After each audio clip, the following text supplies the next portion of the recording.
مولانا سيدنا ونبينا وشفيعنا وحبيب قلوبنا وطبيب نفوسنا مولانا وسيدنا أبي القاسم محمد اللهم صل على محمد وآل محمد آله الطيبين الطاهرين المعصومين المظلومين من يومنا هذا إلى قيام يوم الدين أما بعد فقد قال الله سبحانه تبارك وتعالى وقوله الحق بسم الله الرحمن الرحيم قل لا أسألكم عليه أجرا إلا المودة في القربى اللهم صل على محمد وآل محمد حاضرین گرامی قدر،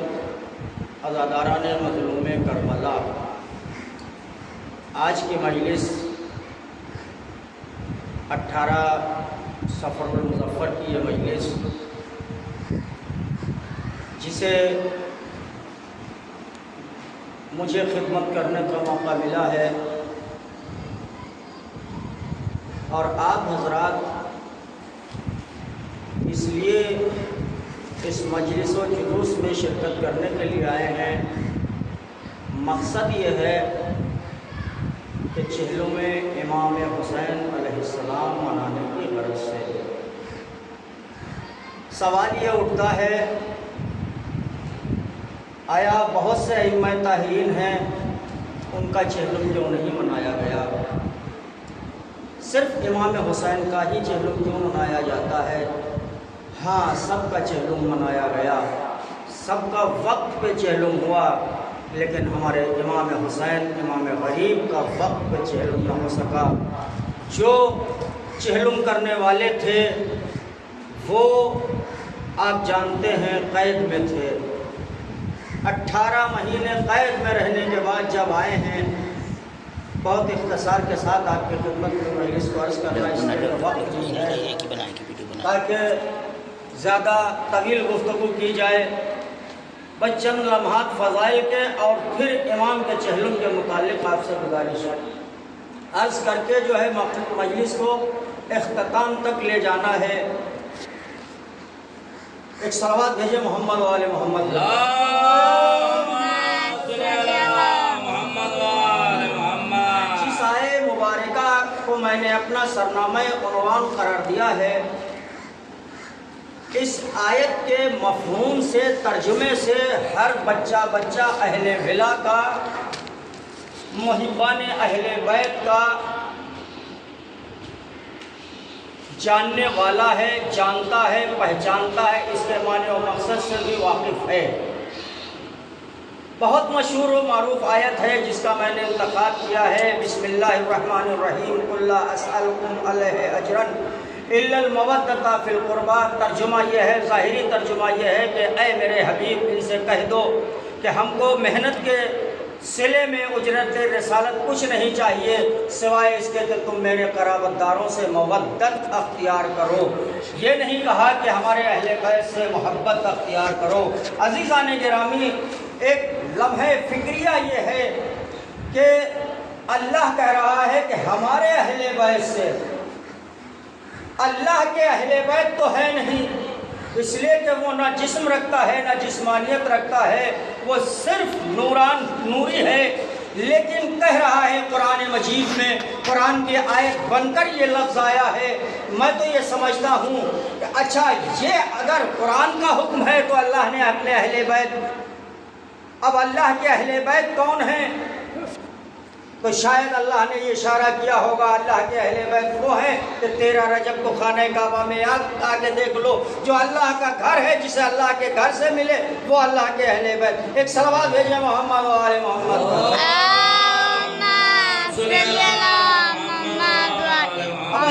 گرامی، اللہ نے کیا طلب کی ہے، پیغمبر اسلام نے کیا فرمایا جب یہ آیت کریمہ نازل ہوئی؟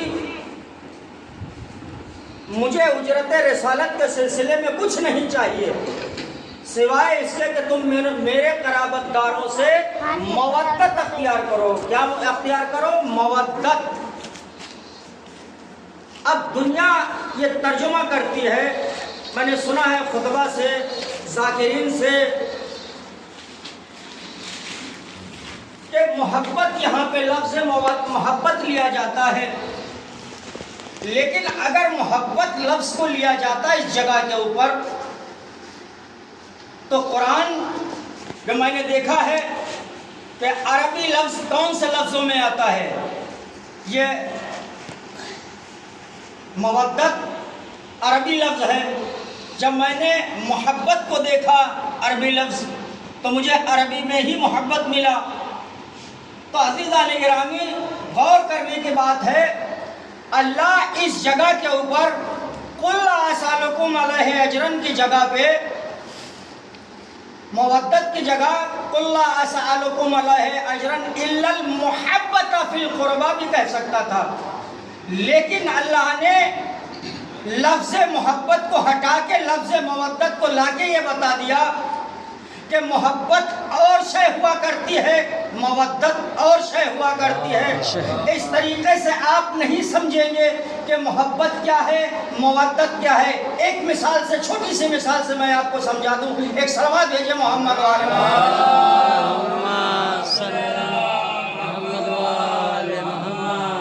ایک محبت کو لے لیجئے. محبت انسان کو، جب محبت کا تذکرہ آپ کسی انسان کے سامنے کریں گے تو محبت، یہ دنیاوی محبت کا ذکر آئے گا کہ سب سے بڑی محبت کیا ہوتی ہے. سب سے بڑی محبت جو لی گئی دنیا میں، ماں اور بیٹے کی محبت. دوسرے نمبر پہ آتی ہے بھائی اور بہن کی محبت. تیسرے نمبر باپ اور بیٹے کی محبت.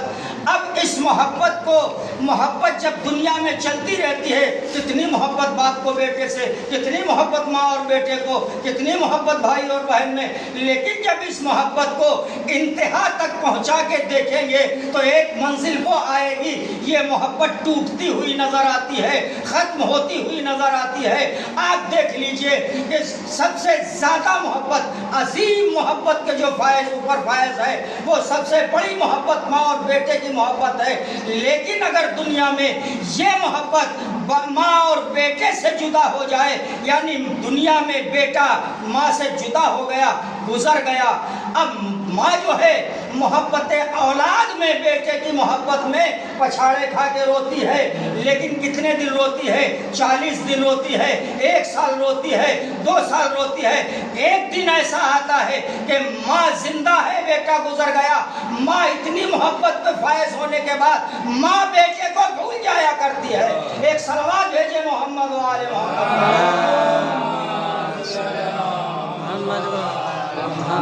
اللہ نے یہی تو نہیں کہا کہ ایسی آل محمد سے محبت نہ کرو کہ صدیاں گزرتی چلی جائیں، محبت ختم ہوتی چلی جائے، بلکہ ایسی محبت کرو جہاں ماں کی محبت کی انتہا ہوتی ہے، ہمارے اہل بیت کی مودت کی وہاں سے ابتدا ہوتی ہے. ایک صلوات بھیجے محمد وآل محمد صلی اللہ محمد. یہ محبت ہے. اب عزیزان گرامی، ہم یہ محبت کا یہ ظاہر میں یہ دیکھتے ہیں کہ جہاں محبت ختم ہو جاتی ہے وہاں سے اہل بیت کی مودت شروع ہوتی ہے. اب ایسے کیسے پتہ چلے کیسے شروع ہوتی ہے؟ اب اندازہ لگائیے کہ جو بچہ ہمارے گھر میں آج پیدا ہوتا ہے، سب سے پہلے جو زبان کھولتا ہے وہ یا حسین سے کھولتا ہے. ابا بعد میں کہتا ہے، یا عباس اور مولا حسین پہلے کہتا ہے. یہ محبت اہل بیت کا جو ہے، محبت اہل بیت کی نشانی ہے کہ ہم اہل بیت کی محبت پہ پیدا ہوئے ہیں. ایک صلوات بھیجے محمد وآل محمد.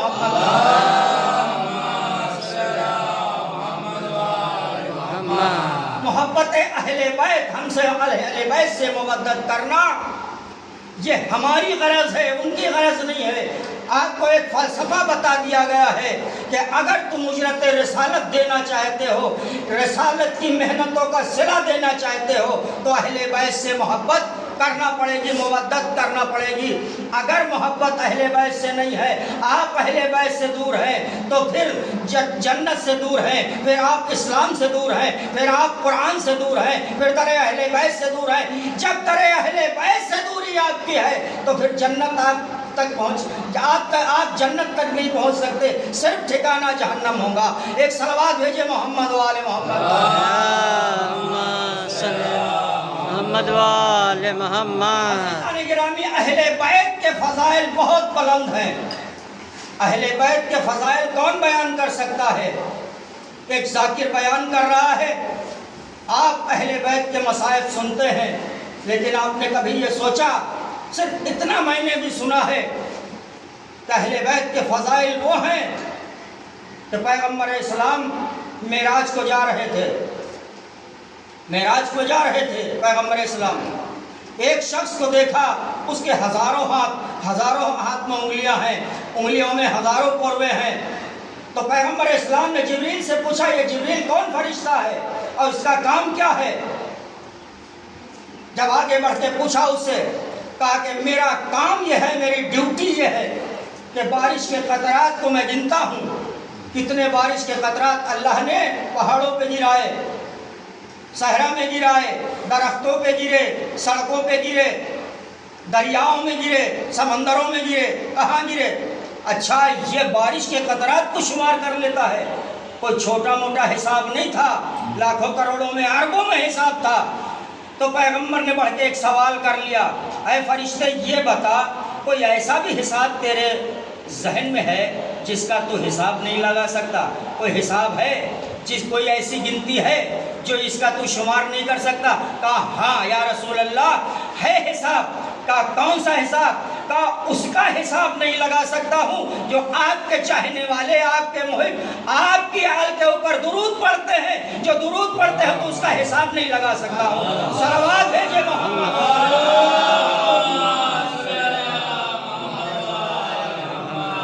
ہے نا، صلوات کا ثواب کا حساب وہ ملک نہیں لگا سکتا جو بارش کے قطرات کو گنتا ہے۔ دوسری روایت میں نے یہ سنی ہے کہ اہل بیت کے فضائل جو ہیں وہ درخت قلم بن جائیں، تمام پتے کاغذ بن جائیں، تمام جنات، انسان، فرشتے مل کے فضائل اہل بیت لکھنا چاہیں تو نہیں لکھ سکتے ہیں۔ وہ اہل بیت کے فضائل ہیں۔ اب اس کے آگے سنیے، میں جہاں تک منزل تک آپ کو لے کے جا رہا ہوں۔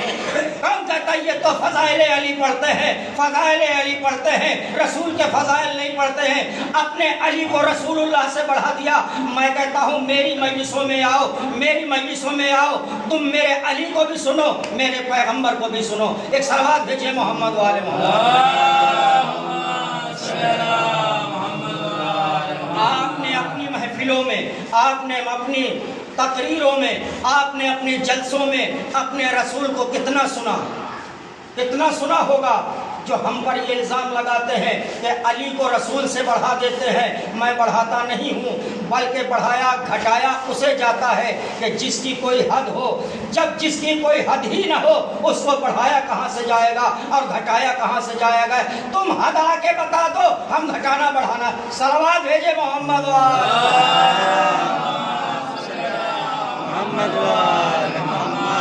جس کی فضائلوں کی کوئی حد نہ ہو تو اسے گھٹایا بڑھایا کہاں جا سکتا ہے؟ میں تو یہ کہتا ہوں کہ فضائل علی کے نہیں بلکہ فضائلوں کو، جو فضائل ہیں وہ مسجود علی ہیں۔ بہت بڑا جملہ میں نے کہا، سروں سے آپ نے گزار دیا، کہاں بیٹھے ہیں آپ ہیں، کہاں سن رہے ہیں آپ؟ فضائل مسجود علی ہیں۔ مسجد کسے کہا جاتا ہے؟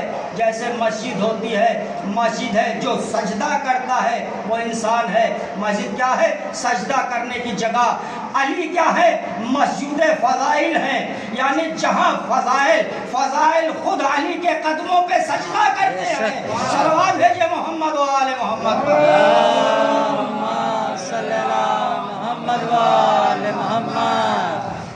ہم اور آپ نعرہ لگاتے ہیں، ایک ذاکر کو داد دیتے ہیں، کیا کہتے ہیں؟ سبحان اللہ۔